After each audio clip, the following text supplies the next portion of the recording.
નમસ્કાર મિત્રો, સ્વાગત છે તમારું મારી ચેનલ પર એક નવા વિડીયોમાં। મિત્રો, મહાશિવરાત્રિના દિવસે આ 4 વૃક્ષોને સાચી શ્રદ્ધા અને ભક્તિથી સ્પર્શ કરવા માત્રથી જ તમારી બધી જ મનોકામના પૂર્ણ થઈ જશે।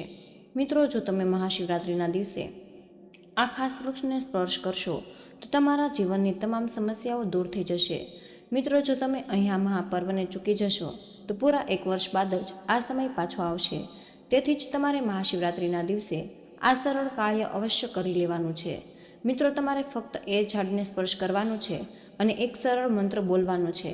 મિત્રો, જો તમારી દુકાન અથવા વ્યવસાય બંધ હોય, આર્થિક તંગી હોય, ઘરના લોકો બીમાર રહેતા હોય તો કોઈ એકબીજા સાથે મળતું નથી, સતત ઝઘડા થાય છે, પૈસા મળવાના રસ્તા બંધ થઈ ગયા છે, તો પૈસાની અછત છે, ઘરમાં આળસ આવે છે અને જો તમે મહાશિવરાત્રિના દિવસે આ કામ સાચા દિલથી કરશો તો કોઈ પણ શક્તિ તમને ધનવાન બનાવવાથી રોકી નહીં શકે। ઉપરાંત તમારી બધી જ ઈચ્છાઓ પૂર્ણ થઈ જશે, થોડા સમયમાં જ પૂર્ણ થવા લાગશે। જે લોકો આ વૃક્ષને સ્પર્શ નહીં કરે તે પોતાની ગરીબીને આગળ વધારશે, એટલા માટે તમને કહી રહ્યા છીએ અને તમારા પરિવારના ભલા માટે આ કાર્યની સંપૂર્ણ માહિતી આ ખાસ વિડીયોથી અવશ્ય મેળવી લેજો। વિડીયોને લાઇક અને શેર જરૂર કરજો। કમેન્ટ બોક્સમાં હર હર મહાદેવ અને જય શ્રી વિષ્ણુ લખી દેજો। ચેનલને પણ સબસ્ક્રાઈબ કરી લેજો। મિત્રો, મહાશિવરાત્રિના દિવસે અમુક કાર્યો છે જે ભૂલથી પણ ન કરવા જોઈએ। જો આ કાર્યો આ દિવસે ભૂલથી પણ કરી લેશો તો જીવન ધનોત્પન્નોત થઈ જશે। મિત્રો, મહાશિવરાત્રિના દિવસે કોઈ પણ વ્યક્તિએ ભૂલથી પણ ચોખા ન ખાવા જોઈએ, એટલે કે ભાત ગ્રહણ ન કરવા જોઈએ। મુજબ જ ચોખાથી બનેલી ગ્રહણ વસ્તુ ન કરવી જોઈએ, તે મુજબ ચોખાથી બનેલી વસ્તુથી દૂર રહેવું જોઈએ। આ દિવસે ચોખા ખાવાથી મન છે એ સ્થિર નથી રહેતું। મિત્રો, ધાર્મિક ગ્રંથો અનુસાર ભગવાન શિવની પૂજા કરતા સમયે ક્યારેય પણ શિવલિંગની પરિક્રમા ન કરવી જોઈએ, આ વર્જિત માનવામાં આવે છે। શિવલિંગની પૂર્ણ પરિક્રમા કરવાથી ભગવાન શિવ નારાજ થાય છે, તેનાથી દોષ લાગી શકે છે, વ્યક્તિને જીવનમાં તમામ સમસ્યાઓનો સામનો કરવો પડે છે।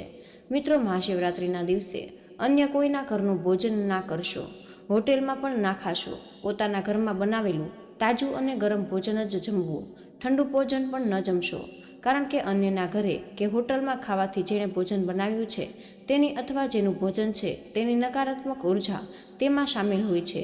એ ભોજન તમારા પેટમાં પડવાથી તમારામાં પણ નકારાત્મક આવી જાય છે। ઠંડુ ભોજન જમવાથી પણ પડ્યા રહેલા ભોજનમાં બેક્ટેરિયા રૂપે જામી ગયેલ નેગેટિવ એનર્જી તમારામાં પ્રવેશીને તમને શારીરિક અને માનસિક રીતે હેરાન કરી શકે છે। તેમજ મિત્રો, મહાશિવરાત્રિના દિવસે તુલસી માતાના છોડનો સ્પર્શ કરવો ન જોઈએ। આ દિવસે તુલસીના પાંદડા પણ ન તોડવા જોઈએ। તેના પાંદડા તોડવાથી, આ દિવસે જળ અર્પણ કરવાથી તુલસી માતા ક્રોધિત પણ થઈ જાય છે। મિત્રો, આ દિવસે શિવલિંગને ચડાવવામાં આવેલા પ્રસાદ ન ખાવો જોઈએ। સામાન્ય રીતે આપણે દેવી દેવતાઓને ચડાવવામાં આવતો પ્રસાદ ખાઈએ છીએ, પરંતુ શિવલિંગને ચડાવવામાં આવતી વસ્તુને પ્રસાદના રૂપમાં ખાવાની ભૂલ બિલકુલ ન કરવી જોઈએ। આ એક અત્યંત મહત્વનો નિયમ છે। એવું માનવામાં આવે છે કે આવો પ્રસાદ ખાવાથી દુર્ભાગ્ય અને બીમારીને આમંત્રણ મળે છે। આ સિવાય શિવલિંગ પર ચડાવવામાં આવેલા ધતુરા ખાવાને પણ ઝેર સમાન માનવામાં આવે છે। મિત્રો, ઉપવાસ દરમિયાન કોઈની સાથે દલીલ ન કરો અને એવા શબ્દો ઉપયોગ ન કરો જેનાથી કોઈને દુઃખ થાય। ઉપરાંત જ આ દિવસે લડાઈ પણ ન કરો। શક્ય હોય ત્યાં સુધી મૌન રહેવાનો પ્રયાસ કરો અને આખો દિવસ કંઈ ન કરો। ભગવાન શિવના મંત્રનો જાપ કરતા રહો। મિત્રો, મહાશિવરાત્રિના દિવસે વ્રતધારીને કોઈ પણ પ્રત્યે દ્વેષની ભાવના ન રાખવી જોઈએ। જો બની શકે તો આ દિવસે ઘરના અથવા તો ઘરની બહાર લડાઈ ઝઘડા ન કરવા જોઈએ। આવી જ માન્યતા છે કે આવું કરવાથી ભગવાન ભોળાનાથ અને માતા પાર્વતી રિસાઈ જાય છે। આથી જ મિત્રો, આ દિવસે જો તમે ઘરના લોકોને મદદ કરો છો તો ભોળાનાથ અને માતા પાર્વતી માતા પ્રસન્ન થઈ જાય છે। આટલા માટે મિત્રો, ઘરના લોકોનું અપમાન આ દિવસે ન કરવું જોઈએ, તેમજ તેમને માન સન્માન આપવું જોઈએ। મિત્રો, એવું કહેવામાં આવે છે કે મહાશિવરાત્રિના દિવસે બપોરે સૂવું ન જોઈએ। ધાર્મિક ગ્રંથોમાં એવું કહેવામાં આવે છે કે આ દિવસે ભગવાન ભોળાનાથની ભક્તિમાં લીન રહેવું જોઈએ। સાથે જ જો તમે મહાશિવરાત્રિનો ઉપવાસ કરી રહ્યા છો તો તમારે દિવસ દરમિયાન ક્યારેય પણ ઊંઘ ન લેવી જોઈએ। શાસ્ત્રો અનુસાર દિવસ દરમિયાન સૂવાથી તમને ઉપવાસનું ફળ નથી મળતું। આ વ્રતનું પાલન કરીને બ્રહ્મચર્ય જાળવી રાખો। મિત્રો, મહાશિવરાત્રિના દિવસે કાળા રંગના કપડાં ન પહેરવા જોઈએ। એવું કહેવાય છે કે પૂજા દરમિયાન કાળા રંગના કપડાં પહેરવાથી નકારાત્મક ઉર્જા આવે છે। આ જ કારણ છે કે વડીલો કાળા કપડાં પહેરવાની છે। આ જ કારણ છે કે વડીલો કાળા કપડાં પહેરવાની ના પાડે છે. મહાશિવરાત્રિ દરમિયાન લાલ, પીળા કે લીલા કપડાંને મહત્ત્વ આપો, કારણ કે આ રંગો શુભ માનવામાં આવે છે. મિત્રો, ભગવાન શિવને બેલપત્ર ખૂબ જ પ્રિય છે. ભગવાનને બેલપત્ર અર્પિત કરવાથી વ્યક્તિની તમામ મનોકામનાઓ પૂર્ણ થાય છે. પરંતુ ક્યારેય પણ ફાટી ગયેલા કે છિદ્રોવાળા બેલપત્ર ન ચડાવો. ભગવાનને હંમેશા સાફ બેલપત્ર જ અર્પિત કરો. શિવલિંગ પર પહેલેથી ચડેલા બેલપત્રને સાફ કરીને ફરીથી ચડાવી શકાય છે, અથવા તો ઉપયોગમાં પણ લઈ શકાય છે. તેનાથી ભગવાનની દરેક મનોકામના પૂર્ણ કરે છે. મિત્રો, શિવરાત્રિના દિવસે ભૂલીને પણ શમશાનમાં ન જાઓ. જો જવું પડે તો લાશની સામે ના જુઓ અને અગ્નિ સંસ્કાર બાદ પાછળ ફરીને જોયા વિના જ બહાર નીકળી જાઓ. તમે આ દિવસે લાશને જોશો તો વધારે સખત શમશાનમાં રહેશો તો સક્રિય થયેલી આત્માથી કોઈ આત્મા તમારા પર હાવી થઈને તમને બરબાદ કરી શકે છે. મિત્રો, યાદ રાખો કે મહાશિવરાત્રિના દિવસે કોઈ પણ પ્રકારનો તામસિક ખોરાક ન ખાવો જોઈએ. માંસ, મચ્છી, લસણ, ડુંગળી ઉપરાંત જ તમામ પ્રકારની તીખી, મસાલેદાર અને તળેલી કોઈ પણ વસ્તુ ન ખાવી જોઈએ. એવી વસ્તુઓ ખાવાથી માનવીના શરીરમાં નકારાત્મક ઉર્જા ઉત્પન્ન થાય છે અને મગજમાં ખરાબ વિચારો આવવા લાગે છે. નકારાત્મક વસ્તુઓને આકર્ષતા હોય છે. તેથી આ એક સાવચેતી જરૂર રાખવી જોઈએ. મિત્રો, મહાશિવરાત્રિના દિવસે કોઈ ગરીબ, લાચાર કે અન્ય કોઈની સાથે ભૂલે ચૂકે પણ અન્યાય ના કરો, કારણ કે મહાશિવરાત્રિના દિવસે કોઈને અન્યાય કરવાથી ન્યાયના દેવતા શનિદેવ તમારા પર કોપાયમાન થાય છે અને તેમનો કોપ તમારી ઉપર ઉતરતા જ તમારી બધી જ પોઝિટિવ એનર્જી ખતમ થઈ જાય છે. અમુક ખાસ ઉપાયો વિશે અવશ્ય લખી લેજો. ત્યારબાદ તે ખાસ વૃક્ષો વિશે પણ જાણશો, જેનો સ્પર્શ તમારે મહાશિવરાત્રિના દિવસે અવશ્ય જ કરવાનો છે. મિત્રો, મહાશિવરાત્રિના દિવસે સવારથી સૂર્યાસ્ત સુધી ઘરના ઉત્તર પૂર્વ ખૂણામાં ઘીનો દીવો પ્રગટાવી રાખવો જોઈએ. સૂર્યાસ્ત થયા પછી સરસવના તેલનો દીવો પ્રગટાવવો જોઈએ. આ ઉપાય કરવાથી ધનની દેવી પ્રસન્ન થાય છે અને સુખ સમૃદ્ધિના આશીર્વાદ આપે છે. મહાશિવરાત્રિના દિવસે ઘરના દરેક ખૂણે અંજવાળું રાખો. ઘરના દરેક ખૂણે દીવો પ્રગટાવો. મિત્રો, મહાશિવરાત્રિના દિવસે એક લીંબુ લઈને સાંજના સમયે તેના 4 ટુકડા કરીને તેને સાંજના સમયે તેને 4 ટુકડા કરીને ચારે દિશામાં ફેંકી દો. આ સિવાય મહાશિવરાત્રિની રાત્રે 8 બદામ, 8 કાજલની ડબ્બીને કાળા કપડામાં બાંધીને સિંદૂરમાં રાખવી. તેનાથી આર્થિક સમસ્યાઓ જલ્દી દૂર થઈ જશે. મિત્રો, એવું કહેવામાં આવે છે કે મહાશિવરાત્રિના દિવસે જો કોઈ પણ વૃક્ષ, વેલ વગેરેને કાપી નાખે છે અથવા તો તેમાંથી એક પાન પણ તોડી નાખે છે તો બ્રહ્મ હત્યાના પાપ જેવું જ પાપ લાગે છે. તેથી આ દિવસે કાર્ય ભૂલથી પણ ન કરો. મિત્રો, મહાશિવરાત્રિની રાતે સૂતા પહેલાં પાણીમાં 1 ચપટી મીઠું ઉમેરો. તેનાથી હાથ પગ ધોઈ લો.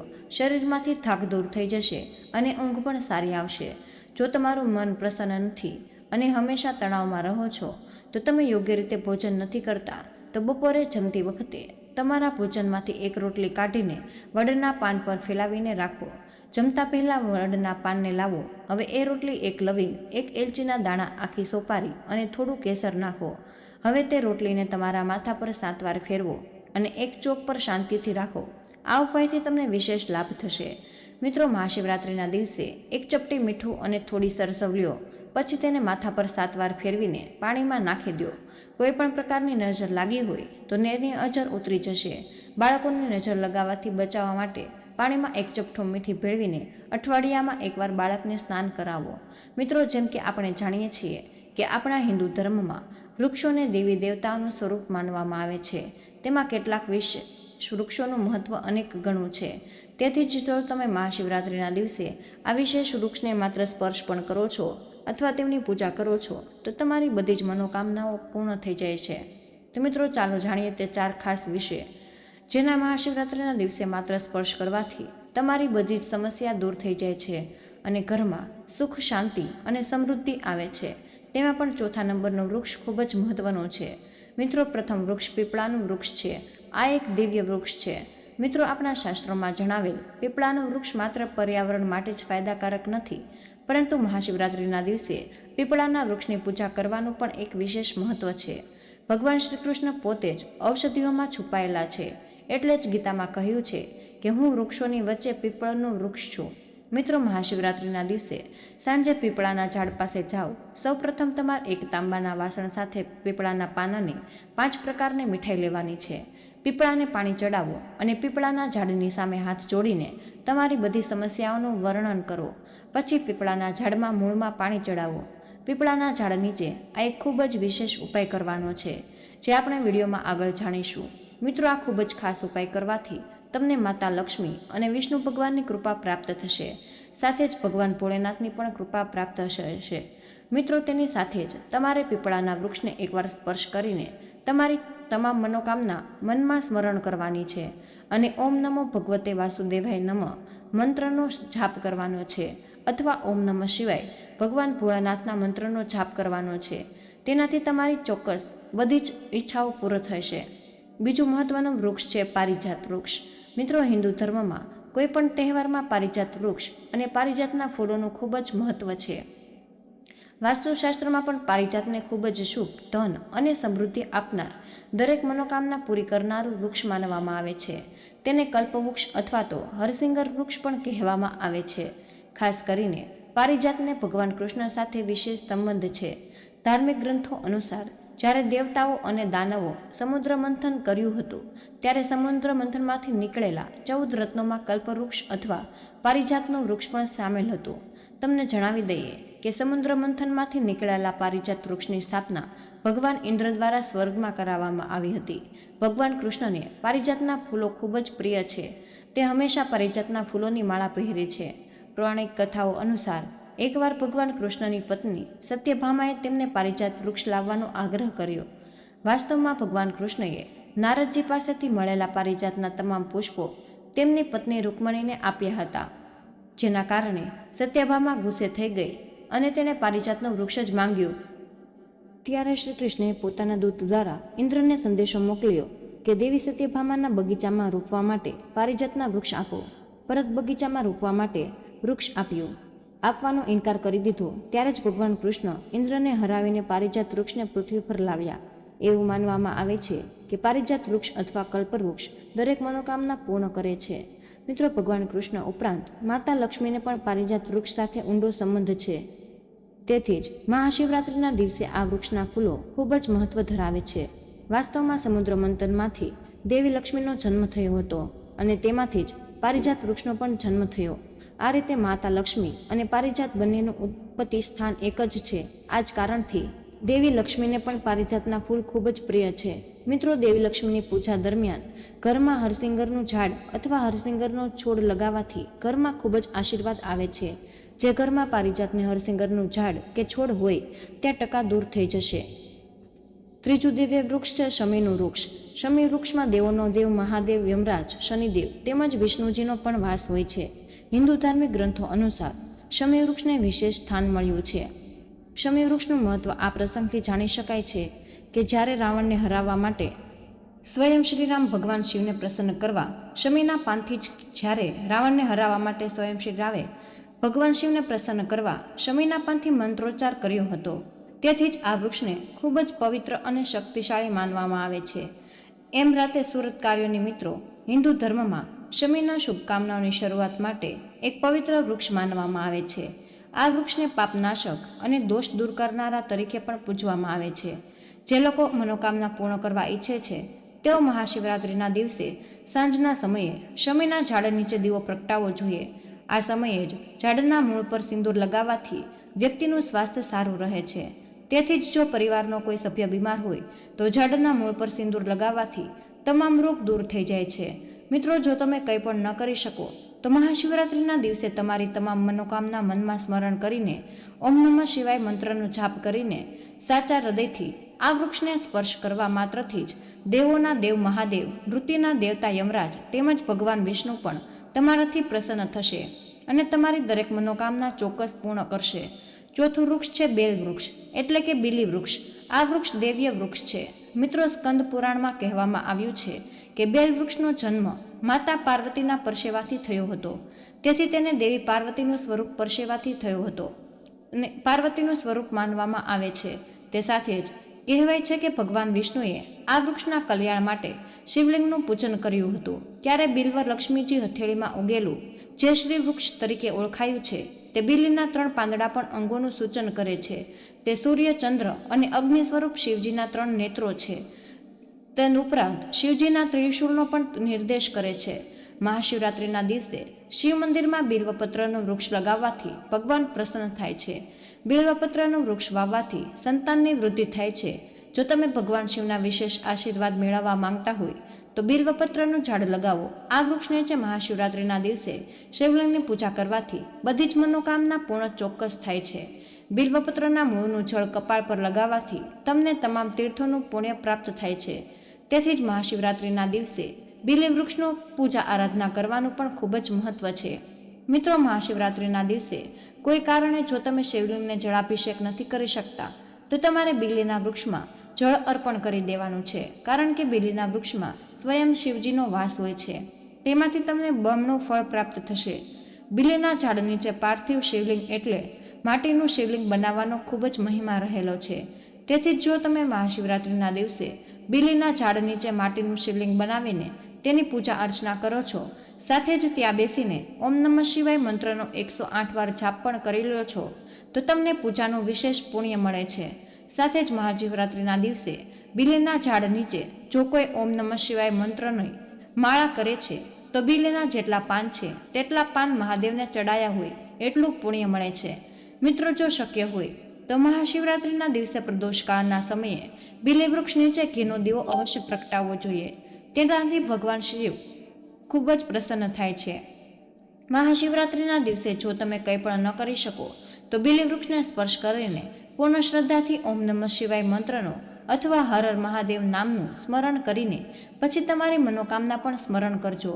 જો તમે આ કાર્ય મહાશિવરાત્રિના દિવસે સાચી શ્રદ્ધા અને ભક્તિભાવથી કરી લેશો તો મારો વિશ્વાસ કરો, ભગવાન ભોળાનાથ અને માતા પાર્વતીના આશીર્વાદ તમને અવશ્ય પ્રાપ્ત થાય છે અને બહુ જ જલ્દી પૂર્ણ થઈ જશે તમારી મનોકામના.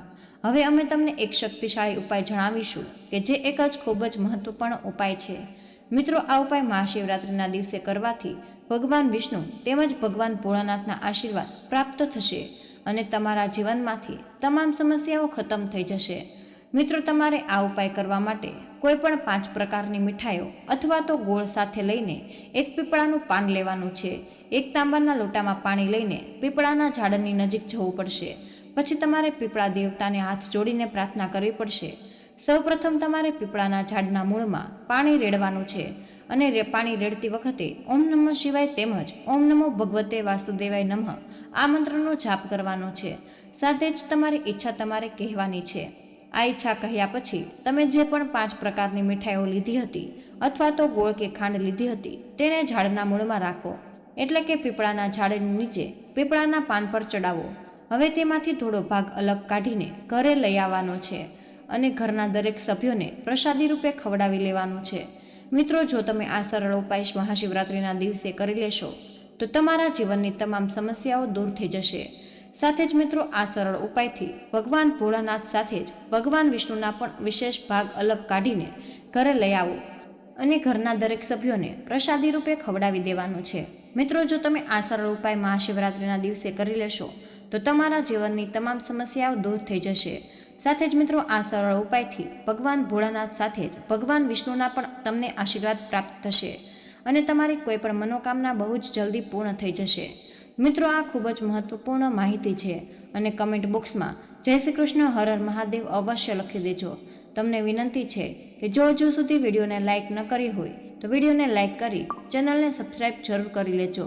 જય શ્રી કૃષ્ણ. રાધે રાધે. ધન્યવાદ. વિડીયોને અંત સુધી જોવા બદલ તમારો ખૂબ ખૂબ આભાર. હર હર મહાદેવ.